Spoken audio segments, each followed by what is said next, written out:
Hi, this is Mr. Anderson. Today I'm going to talk about the properties of matter.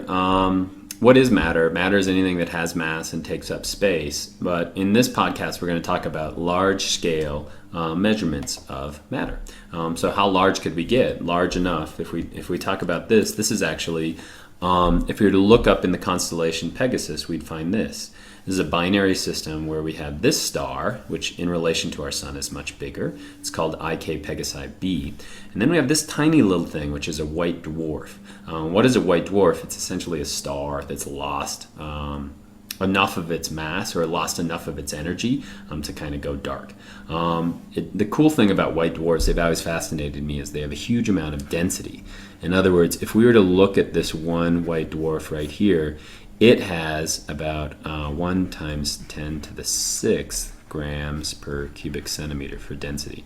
What does that mean? 1 cubic centimeter of this would have the mass of 1,000 kilograms. So a tiny little bit like that would weigh 1,000 kilograms. So that's pretty amazing.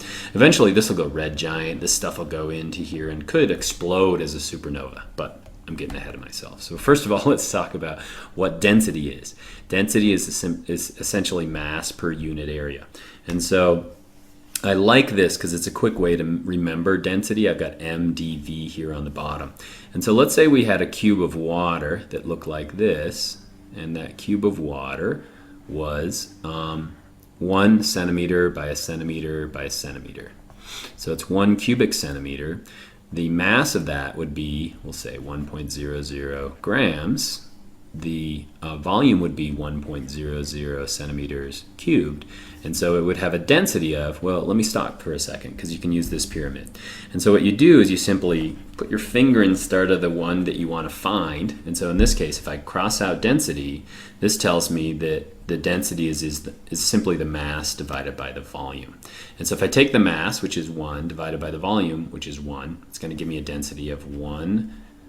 So let me scratch that. Get significant digits right. 1.00 grams per cubic centimeter. Okay, so another thing you could do is, let's say I'm given the density, but I want to find the mass. That mass is simply going to be the density times the volume. Or scratch that. If we want to find the volume, I cover that up, and that's going to be mass divided by the density. So that's pretty cool. What do we know about water? Water is something that's really weird. And so if I were to have that same cube of water and put it in an ice cube tray, it would actually increase the volume. So the volume would be greater than 1. And that's because ice actually has a density of 0.92 grams per cubic centimeter. That's why ice floats, but we'll talk more about why it actually does that later. So now we're presented with the idea of Archimedes. Archimedes had this dilemma. The king told him that he wanted him to figure out if the crown that he'd asked a craftsman to make was actually made of gold, or if the person had actually slipped in some silver to save himself some money. And so the story goes that Archimedes thought about this for a long period of time, and then eventually he's taking a bath and he realizes the right answer and how to solve it, and he jumps out of the bath and runs through the streets saying, "Eureka!"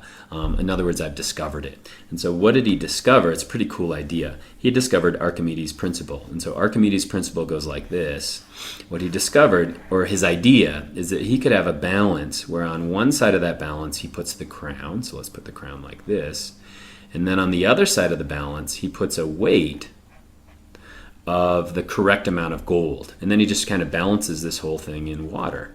And so what he could look at is the buoyant force. In other words, in a perfect world, the buoyant force of the gold and the buoyant force of the crown will be the same. But if it's somehow unequal, then he knows that the guy is trying to cheat the king. Okay, so what is buoyancy? Buoyancy simply is a way to think about it. It's a fluid that you're immersing something in, saying, I don't want this, and trying to throw it out.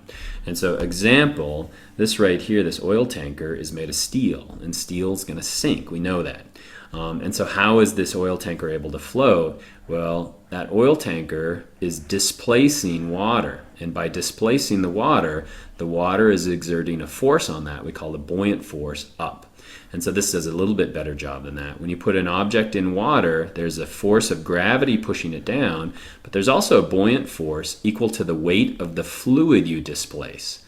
And so by making the volume bigger, in other words, decreasing the density, we can make something float that normally wouldn't. So that's buoyancy. Buoyancy in gases works a little bit differently. Buoyancy of gases is a direct relationship. And now we have one of our first laws that you should remember, and this is Charles' law.